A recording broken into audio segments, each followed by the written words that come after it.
Yada say yamma watching mo akwa baby me Adom TV Badwam Media na social no yada news no akogu sesie yam watching emo akwa bamra radio for 97.1 FM yada say ene yaji ahome aduma yefo munyuma home ene pe o na wojo ahome ochena fiada nenye fiada echena ene ye Friday ene ye 1st May enti aduma yefo ye aduma ye home ti ene ye ji ahome na aduma no bi ohodie whether workers day or no workers day I was say some more ebini nti ya sori a ya be ya rade adomonti odi ya wie April ya odi ya hye name ti wono a odi ya hyase na daro ma papa safa yentwa ene fie nka ye nyina se no ene wakoma mu pa ya no wage so amen mene JP Jordan Bismarck akwasi ensia ene gina ha ne nana da fom enyina ye nana e da fom nti hu ne se ne colors na sesan ba we no as a life na bam kakra but eduma ni nti ana meboa mo ache afiam joso e bia boko nyame adom me hu ne da se be picture no oh na me ra ho rade nchechire mampon nyinara more ne yire papa bi kwasi o mo aware 50 years old. I'm saying, hey! I don't become more afia hey! 50 solid years! When you're you see, me 9 years. I made a bit training in wow! Now 50 years or no? And yes, the small boys a dose one masumo. Small boys a dose one masumo. Whereby I said this year also when you 12 years. Nyame mama sa 50 ni bisa. Eni GM ni odo osmo de am say be two was say. Also having when you 6 months grad. Oh down so. Na obren power pans mo nya say. Oh 4 years okay. Mo come ni mo nyere mo mumra. Mo ban ne so ye ko. Ye de senior mu senior. Ena me ka ya mo ka say me yes mo. Nyame. So hear me. Say yo mama. Agu mi a nyame aya mi say ni da mo za mo ne mepe. Ya keka ko da sebre mu age ni bi o 50. Hey. Wow, 50 years. Kasi you ever gwa. Yeah. I feel a little bit too yaso. Hey, enyo betel. Obi ko bu 1 year waja we free mu. We free mu. 4 years, 5 years, 10 years, 12 years, 13, 14, 15, 16, Fia do too. And you better, but Nina no mamma can send be. Or say, and you say, Sama, I said, the Sasa, there be a ye boo, a de my young, because I'm easy. Because if free in a baby, a fear free in a baby, and ya be she a barco. Because I had to 10 1 baby, if free at 10 1 or be nini beer 25 years, no worry, ye men so yet to me at 25 years, Yabishia. O ka so be to me the wo you know best some be a team me from a free no enti sacrifice e de ya enti ase na ma de biasa nenso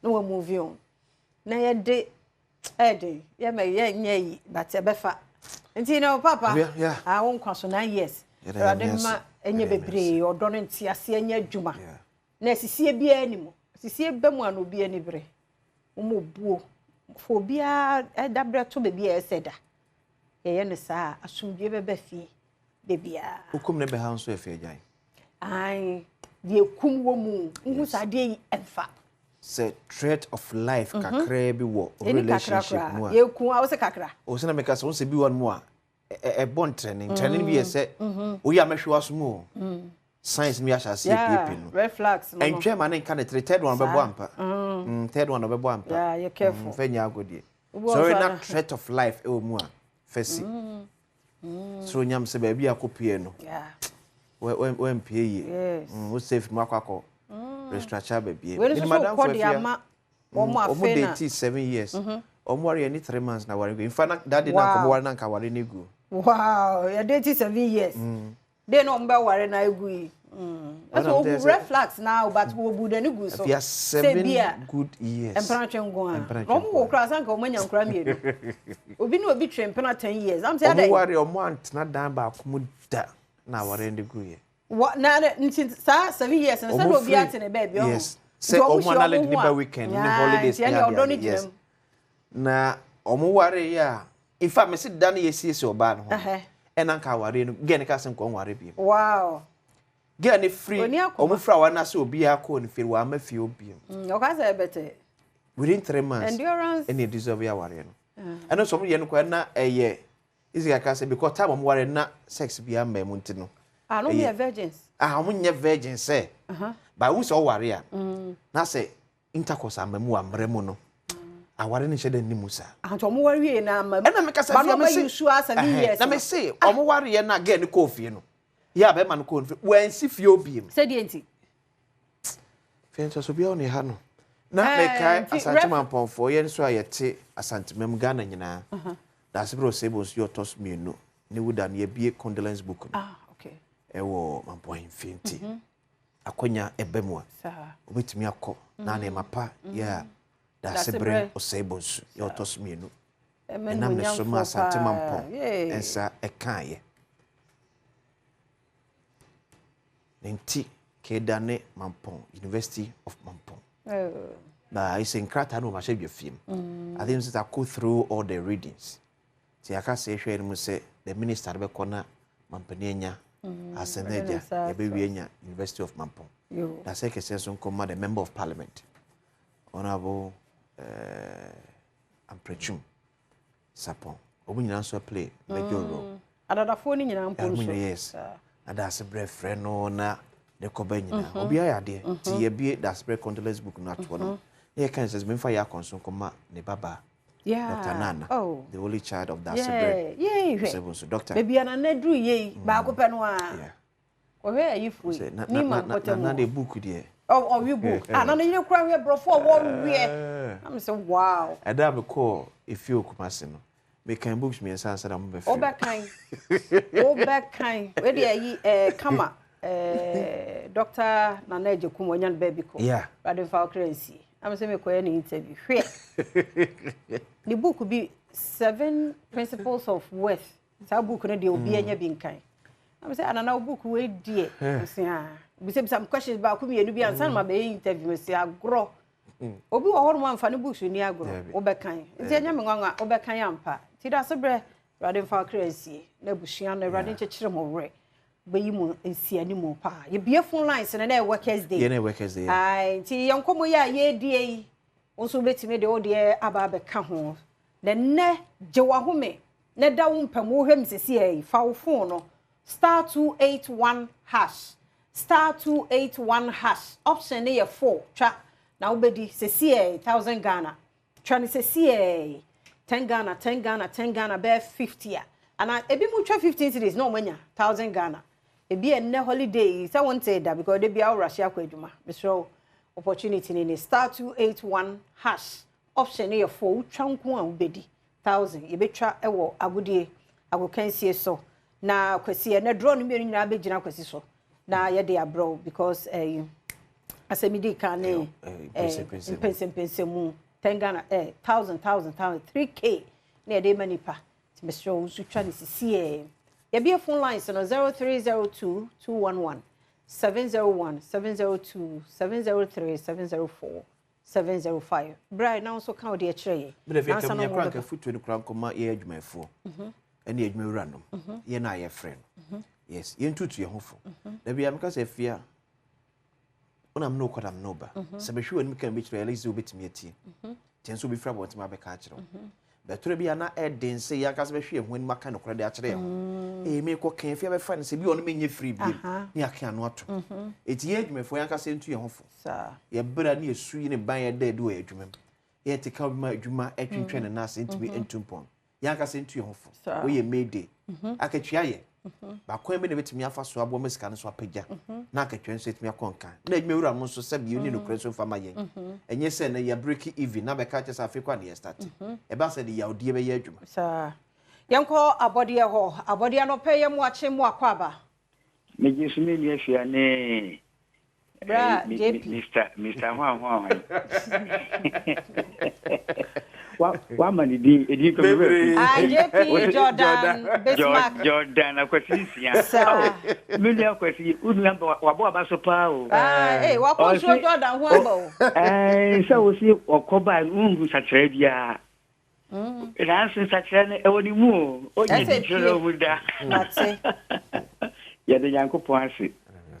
Ene de so odi adom na yeni na se first May cry behu na efede bia ne meka ne se nyampon wa bra de chi wa ho o de obompa ya e mompa chinchin wa miliki kura o wo de o so on pastor no atwumu ade me de wase o ma dia chire bi sa eno kura de nya kese obi nia no no de akasa na sie kwaduma machine prabo ba ko ayawe hosem ayawe hosem ti obi anya hwiyi sa ene first me ibetine fi efi je se lokin obi fi Yesu me hu pa hu abodi ani nyambo da ko behu mani Yesu be kwaduma ni sa ya da se ye hu menyi nyame nka mo ho amen on council ho 2 pm so ahomba no so 2 pm no pay ye mo ache mo akwaba na je so minu aba papa bi na po mo Nyankopon adom yate won kan de enim se mampon wode asie nyina mu no nkwan ahoden ekura mo oh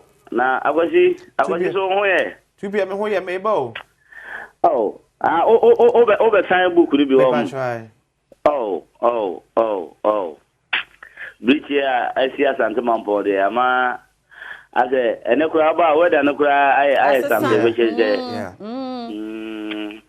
na we dey mama fa akwanya we so ema adwumayefo nyina happy May Day enkoma Zoom Lion Ghana Limited for Aegis Fund Company multimedia for so mo bodwuma mamo ene ko ese ka ye mamo home na ka mo invite ye quality na ka ye be program na ka mo so mo hwe bi because I am obere o the money time amode home money time amode home na baby a KM mayor honorable King Zuba ese ene first me o ha do baby Zuba obia so 2 pm watiase May Day pa pa mo le ka za ko 2 pm fa usi ha na eja usunsomra eja no pe ye mo ache mo akwaba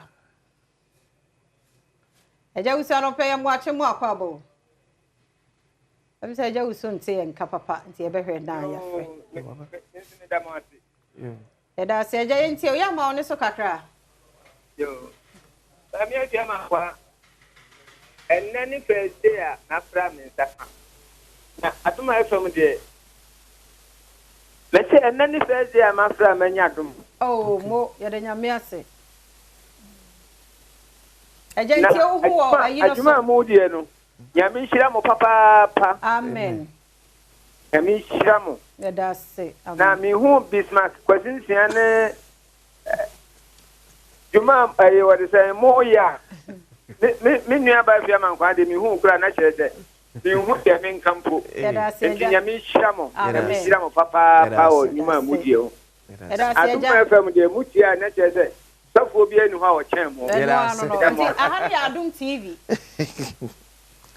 aha yes no fm na to go 14 papa yeah so mo ba ya sana sa o ya de apeni de peni wende Inti no adomonline.com me enfamfam nsama hodo bi a oba abetie dilapidated NHIA office poses risks to staff at Brekum as a Brekum NHIS office yase anyakura ya hweye this year te committee wo so inti no penfo hwe na onsisi yanu areho sempa me hu ye wado chese rade na 24 year old family who Nigeria ni na obo no yiri kun no yakosen yakosen na ya sho say sen ne bebem ye ni akukuduro no o mampane nya makwan ne de oh na Ghana ha kwa say bi sa na tie ba Ghana Nigeria for mo akuduro no mo akuduro hwe yes ya time no kura so se papa no all sign wan hwe oh it was 24-year-old farmer and ye dey na tum wa bro ne ba ekun akura no wa bro na ekun akura 4 years so say edienko akisimi ye last caller ye mfa no ne ye fancy akisimi no pe ye mo ache mo akwaba sister fia no pe ma je wo so papa e da say da bia me kan wa ho fa de bi twam na moment nso de woni ofa kwasi de ai se Nyankopon hye da tie sie mo pa anya agro e da na say Share na share. I say my mom can holiday no. As mom announce holiday mom was mu ya juma. Anio. Wait to the sampa mu boy juma dia magana for. Ma mentia master J drinking water or say should be quiet. Okay. Wa kwase say juma fo bre e na ode ya juma. Na mpedi fo say ope obatan aduane dia e na agege ne ba.